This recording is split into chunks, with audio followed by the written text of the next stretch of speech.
The Honorable, the Supreme Court.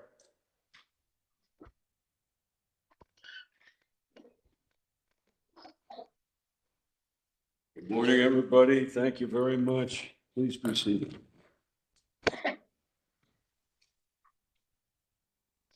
Okay, thank you. I'm glad to see we have our new podium.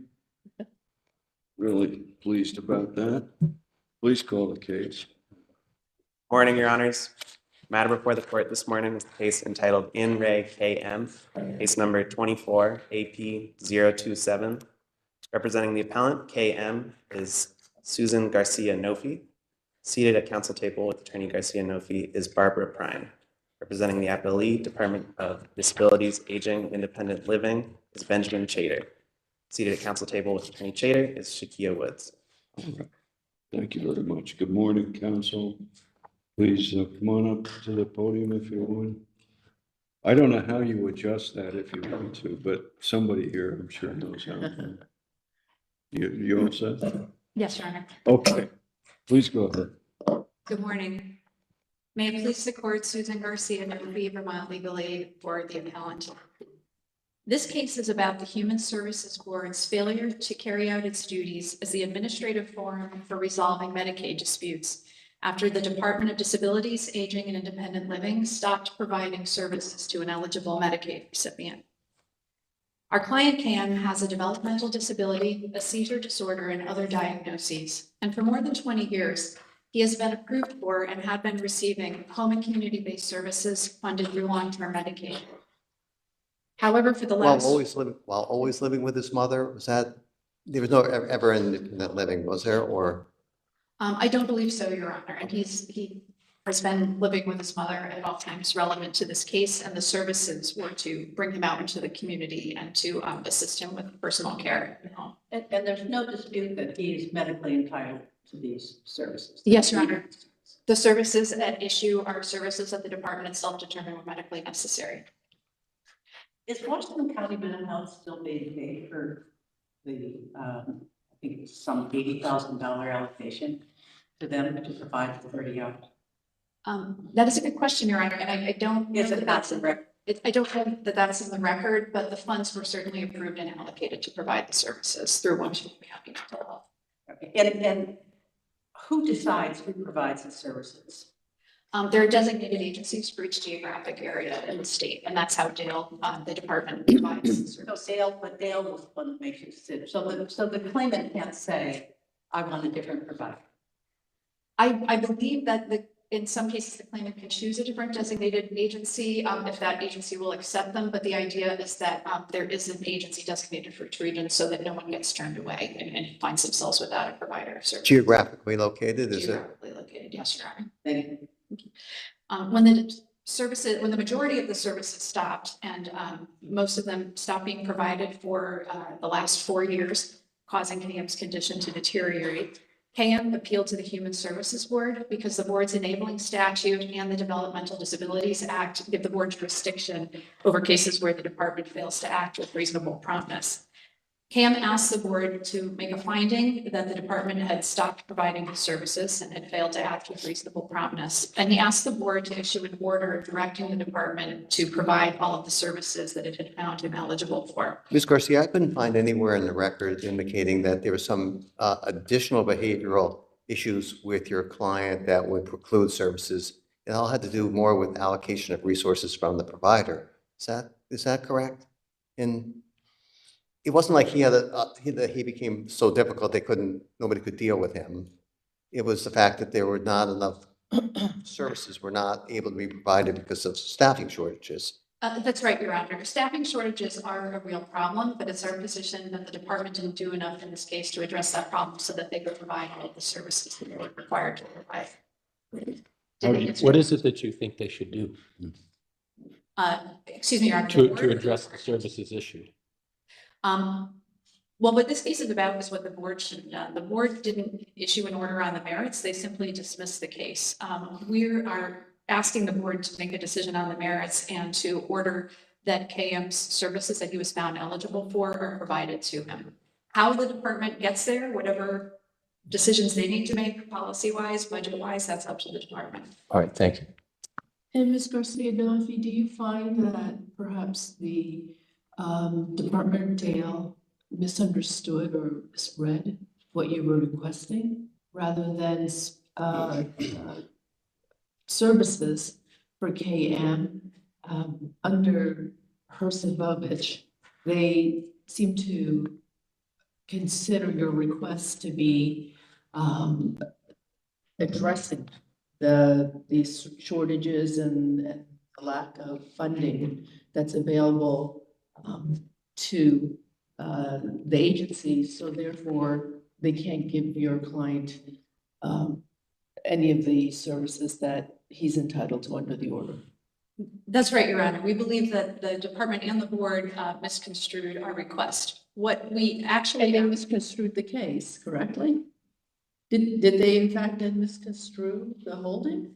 Your Honor, I'd like to address first how, Okay. what we asked for was misconstrued, and then why Herzegovich should not have been relied upon All in this right. case. Thank you. if I may. What we actually asked for was a simple order to provide the services for which KM was eligible. That's in the board's decision itself in paragraph 13 on printed case 6. It is not our position that it's the board's place to issue an order that prescribes a brand new departmental policy or service delivery model.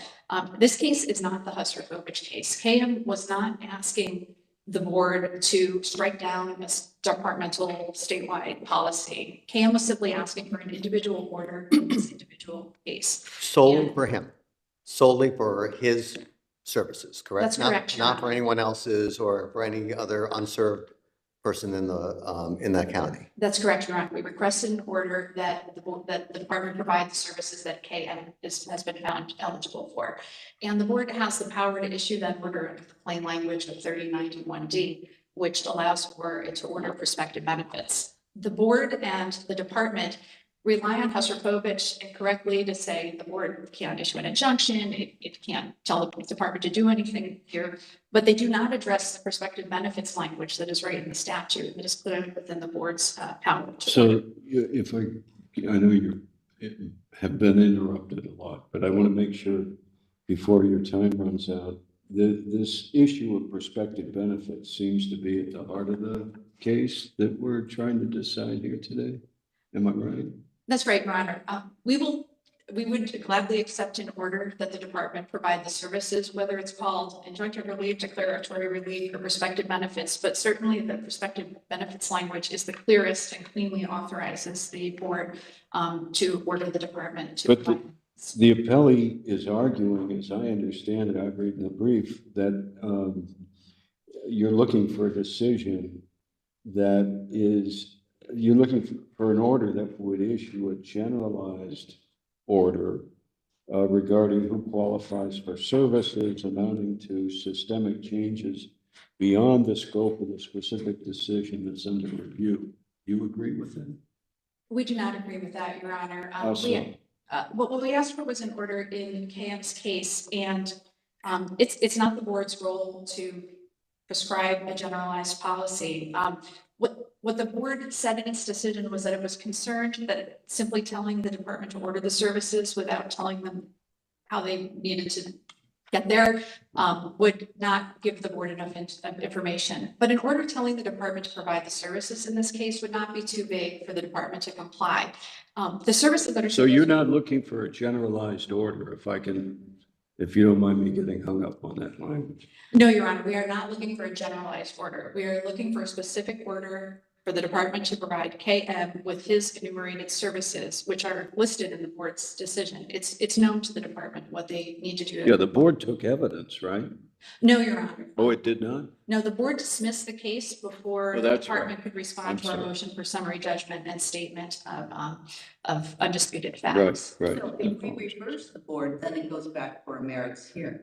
Yes, Your Honor, we're asking this court to reverse the decision and remand to the board to rule on the motion for summary judgment and to resolve the issue on the merits. The board exists to provide a forum for the speedy and informal resolution of Medicaid disputes. for people like KM, not to dismiss meritorious appeals without ever reaching the merits. And the board's decision and the department's brief don't answer the question of where a Medicaid recipient is supposed to go if the department stops providing their benefits. Where are they supposed to seek relief if they can't go to the board?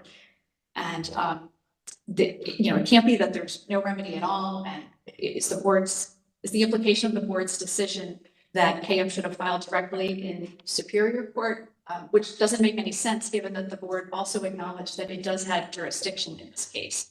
It would be completely illogical for the legislature to have granted the board jurisdiction to resolve these cases, but not given the board any authority to order the individual relief for that person.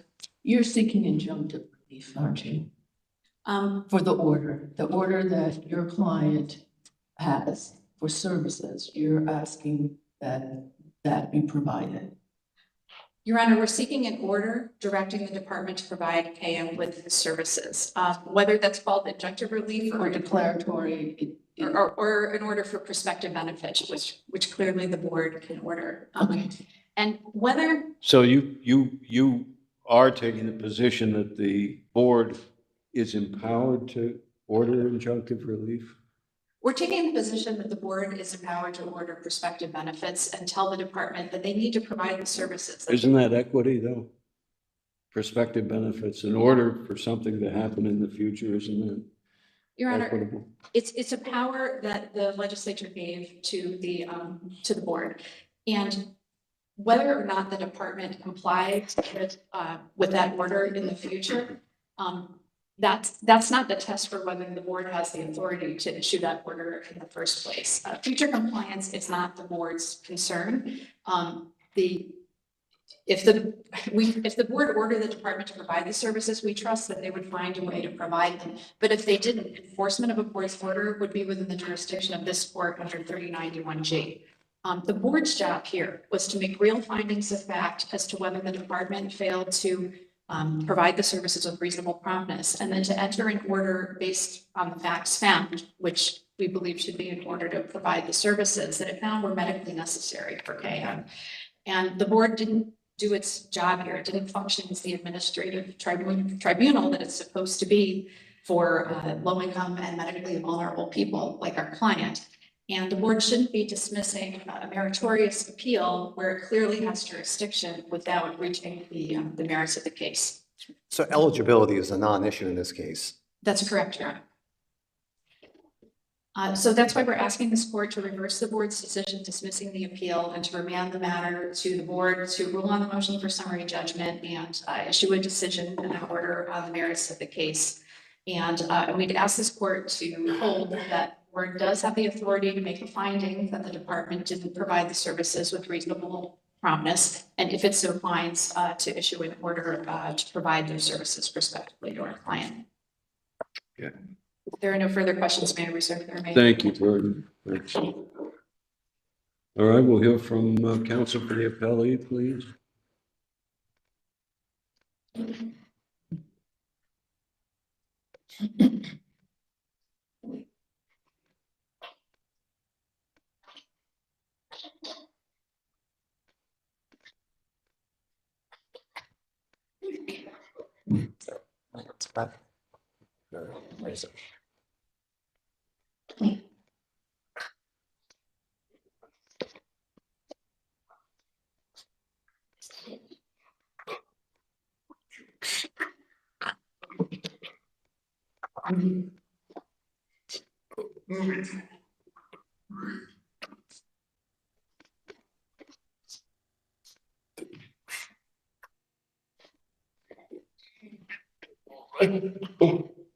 This.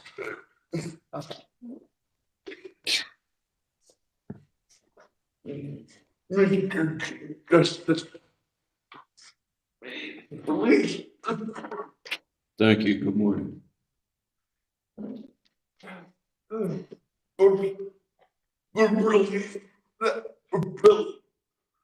Request or whatever you want to call it. Would require them to first con- conceive of and then undertake of wholesale re- reimagining of all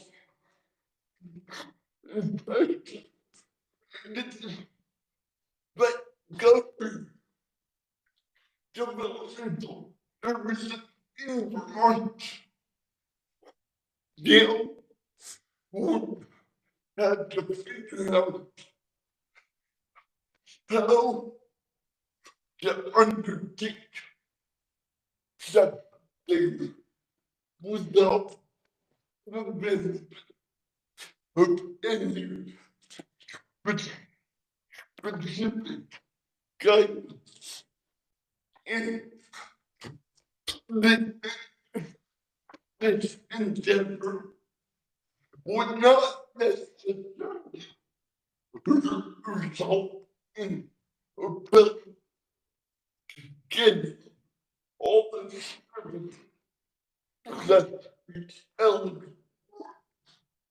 And in order to undertake something deal me before to violate federal managed law with respect to other beneficiaries. The board lacks the authority and the expertise to engage in this kind of big picture analysis. So, Mr. Chater, you just stated that the board lacked the authority. Under 18 VSA Section 8726, the statute makes clear that any person with a developmental disability shall be provided with services and funding within the department's available resources in accordance with both the system of care plan and the person's written plan of service. So help me reconcile that. I think the key phrase in the past within the department's available resources. It does not say find financial resources. It just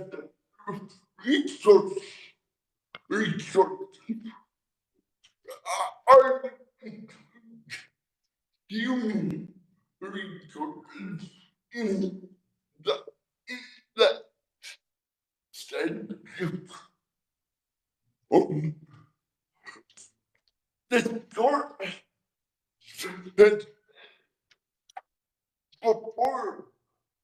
that before the big picture balancing yes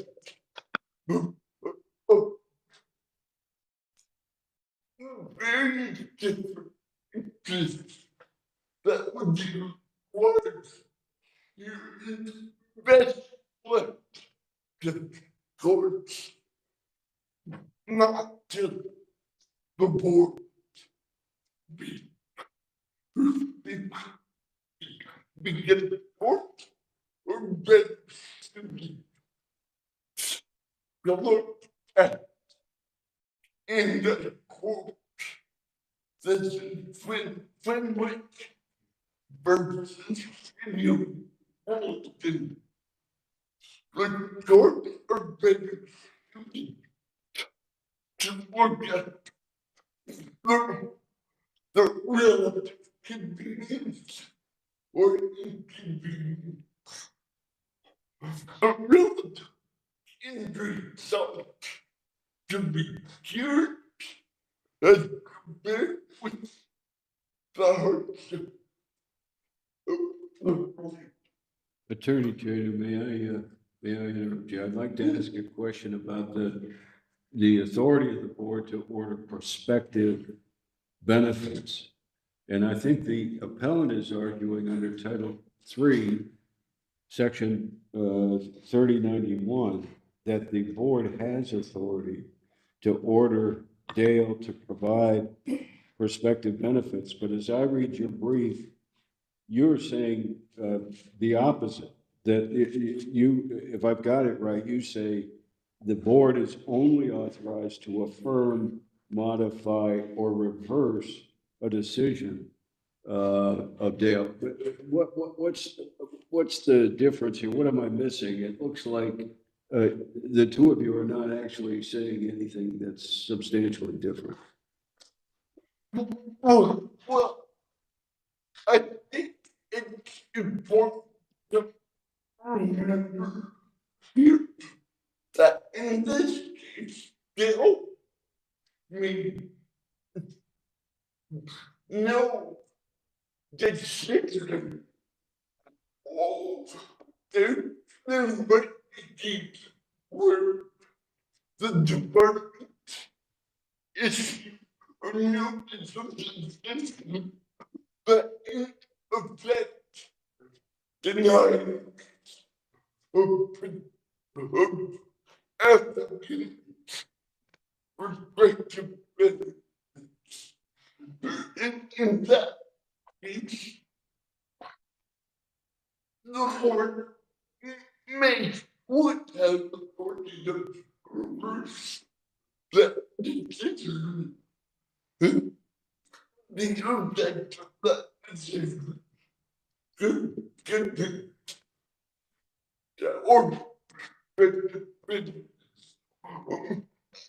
or also, in this case, and the court pointed out, the appellate has appellate eligible for services. Gail had provided funding for the services. Gail was not a committed service, right? And so that important distinction to remember.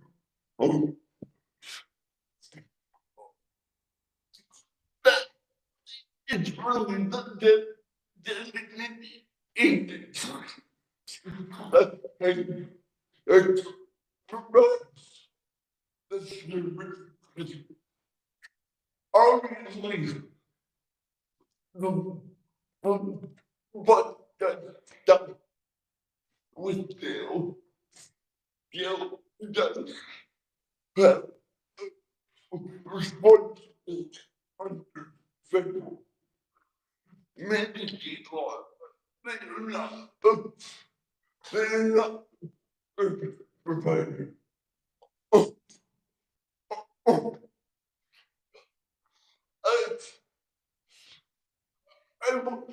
I would not like to address fellows arguments related to read from this, if I may. Yes, please, yeah. And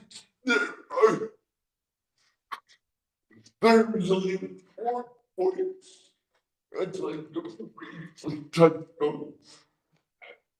First, and perhaps foremost,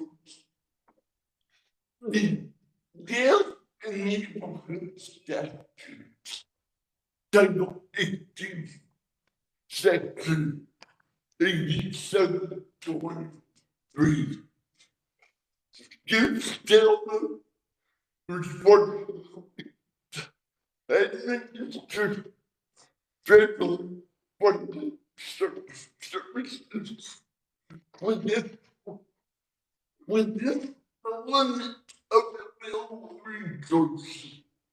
As the court had pointed out, this means that jail is not the,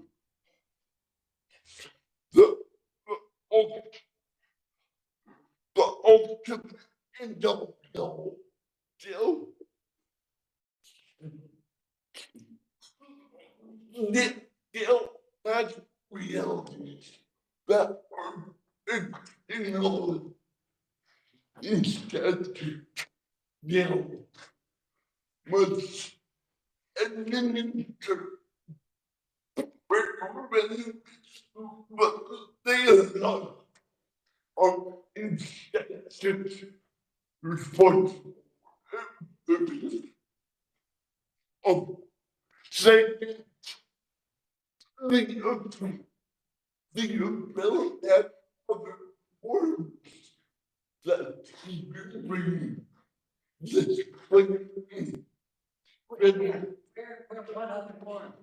red for So if I'm planning in Vermont and I'm not getting the benefits that Dale has said I'm entitled to, I have to go to federal court.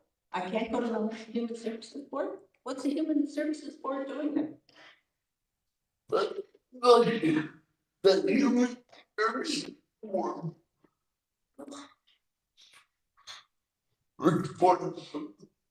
responsibility and duty is to review departmental decisions in specific cases. So a given woman has a disagreement. Uh, the department does acknowledge that there is a lot of gray area there, and that certain kinds of relief requested could be called different things. But what is clear is that the human service form is not the appropriate form of giving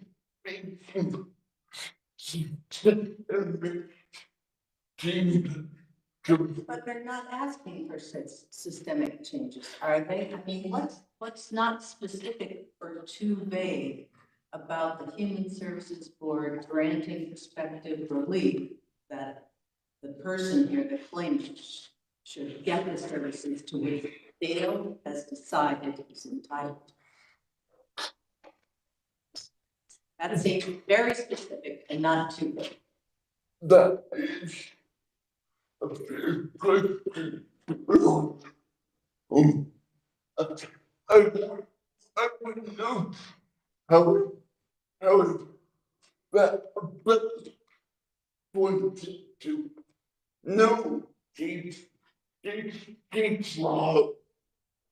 But they're only asking for relief for their one client. They're not asking for a systematic change. That is only directly for this one individual who's not being provided with the services that have been allowed to him. I do understand that, you know, only the problem is that that request sounds simple. It does sound simple, but the reality of what such an order would require of the department is not simple. Uh, in like I said, there are four, there are four that are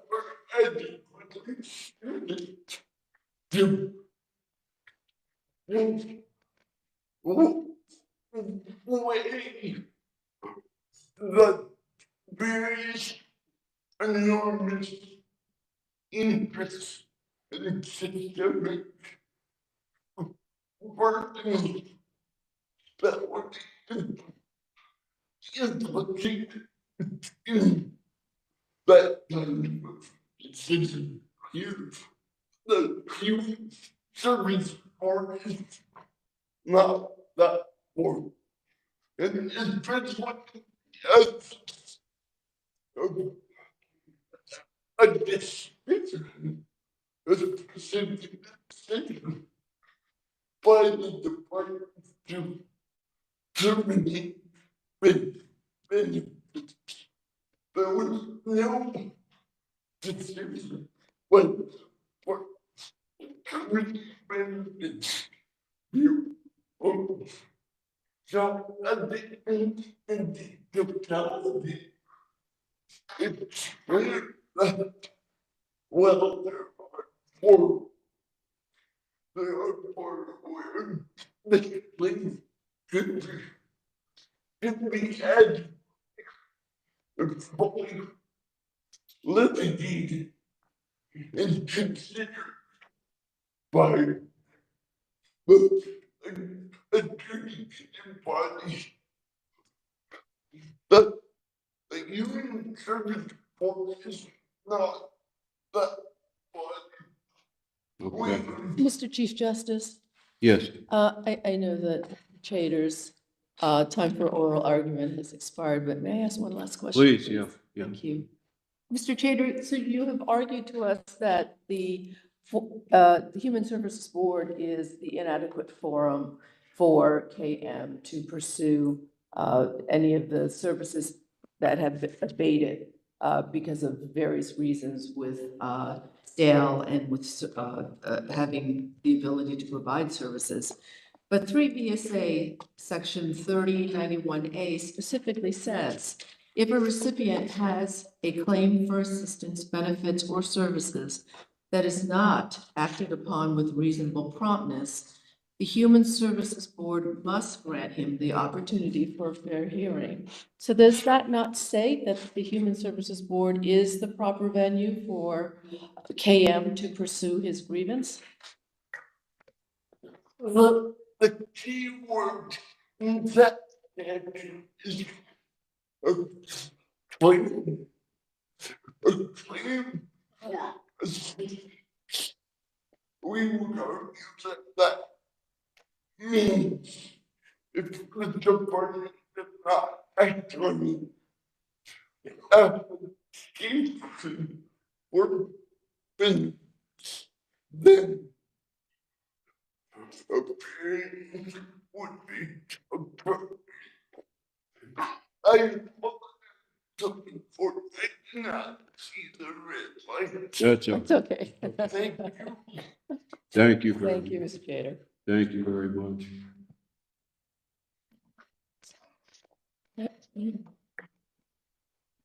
So, okay, thanks for that. And how much time does the appellant have, please? Appellant has 3 minutes and 7 seconds remaining. All right, counsel.